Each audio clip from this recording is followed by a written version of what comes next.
Hey guys, welcome back to my channel. My name is Cheryl, and today I'm here to bring you a short haul. I say short because it's only 4 books, 2 of which I've actually purchased, and 2 of which are from the library. I have not really purchased that many books recently because first, I'm trying to read down my massive TBR to begin with, and second, like I've said before, I haven't really been reading in general, and when I'm not reading, I'm not really interested in buying books, and I feel additionally guilty with buying books because I'm like, I'm not even reading right now. I don't plan to get to these anytime soon, so why the hell am I buying it, increasing my TBR, etc., etc. So yeah, I've been kind of avoiding buying books until these 2, and then I finally went to the library for the first time in like months because I was like, I need to get out of this reading slump, and none of the books I owned at the moment looked interesting. So I was like, time to go to the library and see what I can find. And I found 2 interesting books, so I will start with those. And I'll actually start with the one I'm currently reading.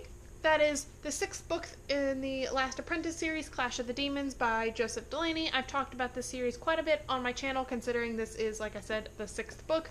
This is a YA/middle grade. It kind of walks the fine line fantasy series. I think it's 13 books in total. I could be wrong. That follows the story of Tom Ward. He is the 7th son of a 7th son, so he is made the apprentice to the local spook, who is a man who makes everything that goes bump in the night disappear. And so Tom is learning the trade, is learning all of the things that go into being the spook. The spook is, while he's revered and for what he does, he's also shunned and shamed by the town because they are basically afraid of everything that goes bump in the night, and they're afraid of anything associated with it. That's like witches and demons and things like that. This is, like I said, the 6th book in the series, so I can't really give that much away on the synopsis of it, plus I'm only like halfway through, so I don't really know how this one ends yet. But this series overall is one that I wish more people would talk about because it is fantastic. It is fantastically written, and there's really cool illustrations in basically every single book that relate to, you know, what's happening in the story. And so overall, this series is fantastic. If you like interesting kind of like fantasy/light horror, I would recommend, especially because it is not a book that is set heavily in romance whatsoever. There has been like no romance, and I get it's like middle grade/young YA, not you wouldn't necessarily think that romance is that common, but if that is something you're looking for, I would recommend this series for that alone. I don't know if the rest of the books are the same way, but up until this point, there has not really been any romance. So overall, I highly recommend this series. I will definitely let you know my thoughts on this book once I finish it. The next one might come as a surprise to some of you if you watch my video where I talk about series that I just am not interested in reading at all, and that is City of Bones by Cassandra Clare. This is the first book in her Mortal Instruments series. I think it's what the series is called. This is like, I would say, the biggest or one of the biggest series here on BookTube, and I am not ashamed per se, but it might surprise some that I haven't ever picked this book up or this series in general. I have never even attempted to read this series before, so yeah. I did say in that video that I had no interest in reading the series, and that is mostly because I know it's her original series, and then a Clockwork, whatever books have the name Clockwork in it, which is like set in the past, and then she has companions to the series, I believe. There's a lot of fucking books in this universe, and so it was intimidating for me to start the series because it's always intimidating to hop into a series that has a lot of books already established in the universe and then also a huge fan base. And so this book has a lot to live up to. I've heard that this first book in the series isn't that good. It's the later books that get better, so I will keep that in mind going into it. But yeah, I was just perusing the shelves at the library, happened to find this, which is rare because usually the first book is checked out at any given point. But yeah, we'll see my thoughts on it. We'll see if I have any interest in continuing this series. And yeah, I'll keep you guys updated. So I know originally at the beginning of this video I said I only had 2 books to show you that I purchased, but I remembered in the middle of filming that I actually bought 3 more books because I've been to the Goodwill a lot recently. So yeah, so I've got 5 books now to show you. I will go ahead and start with the ones I got from Goodwill. This first book here was like the best find in Goodwill because I was so excited to find this book. Do you ever like go to a bookstore, especially like a thrift store, and you see a book that you've been wanting forever and you just like immediately snatch it off the shelf and like hold it to your chest as you browse? That is how it was for me in this book. And that is Name of the Wind by Patrick Rothfuss. This book is like the big floppy paperback edition, and it was only $1, and it's in fairly good condition too, which is impressive. I have been looking at this book every single time I go to Barnes & Noble. I have picked up this book, and it's been the mass market paperback because I'm cheap.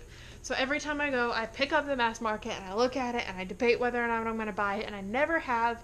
And so to find the big, nice paperback for only $1, I was just ecstatic.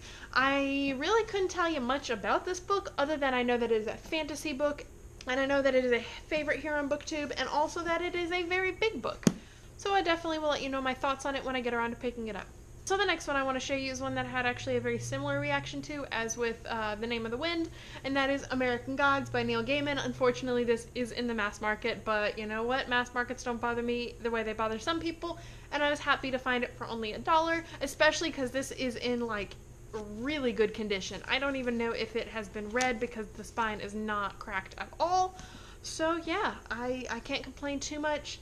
I, once again, don't really know what this book is about. It has been recommended to me countless times by numerous people, but it will be the first Neil Gaiman book I read, so we will see my thoughts on his writing and this book in general. I know it's either been adapted or being adapted into a TV show right now, so yeah.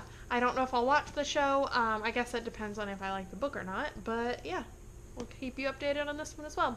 The next one is one I actually have already read before, but I didn't own my own copy of it, and unfortunately it is also in mass market, and that is Stephen King's Night Shift. This is a collection of short stories by him, including some of the more popular ones like The Lawnmower Man, Trucks, etc. Those I think have both been made into movies. But I've actually read this before. My father used to own a copy of it, or still does, I don't know, and I read it when I lived at home, and I enjoyed it, so when I saw I could my own copy of it for only $1, of course I had to grab it. The next one is also mass market, and that is 4 Past Midnight by Stephen King. I have actually only read the first 2 stories in here, The Langoliers, which was also made into a movie, as well as Secret Window, Secret Garden, which was also made into a movie. I haven't read the other 2, and I don't know if they were also adapted, but given the fact that basically every Stephen King story seems to have been adapted, it wouldn't surprise me.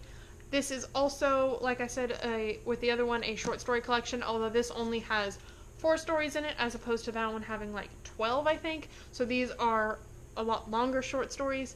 I do prefer his short stories to his novels, because I do feel like most of his novels drag on a lot longer than they need to. He just puts so much like filler in them, so I do find that I enjoy his short stories a lot more. So we'll see if I ever get around to reading the other 2. I just like having my own copy of it because, like I said, I have not finished this one technically. So the last book that I purchased will come as no surprise, and that is A Court of Wings and Ruin by Sarah J. Maas. I do have a spoiler-free review of this up on my channel already. I will link that down below. I, of course, absolutely love this book. It is phenomenal, and yeah, I really don't know what else to say about it. I'm happy to have my own copy. Even though I've collected the series like really weirdly and really out of order, I own A Court of Thorns and Roses in paperback. I don't own a copy of A Court of Mist and Fury, which breaks my heart, but I'm also cheap. And then I couldn't wait to get this at the library, which is how I read A Court of Mist and Fury, so I had to get my own copy, but as you all know, it's in hardback. So my collection of the books are really wonky and out of order, but I am happy to have a copy of this, and like I said, I've already done a spoiler-free review on it. It was fantastic. That's all I can say. So yeah, that was my mini turned not so mini book haul. Let me know in the comments down below some books you have purchased recently. Have you read any of these? Have you liked them? Am I doing the right thing by jumping in and trying out the Mortal Instruments, or am I just getting in way over my head? Let me know down below. Don't forget to like, share, and subscribe, and I'll see you guys in my next video. Bye!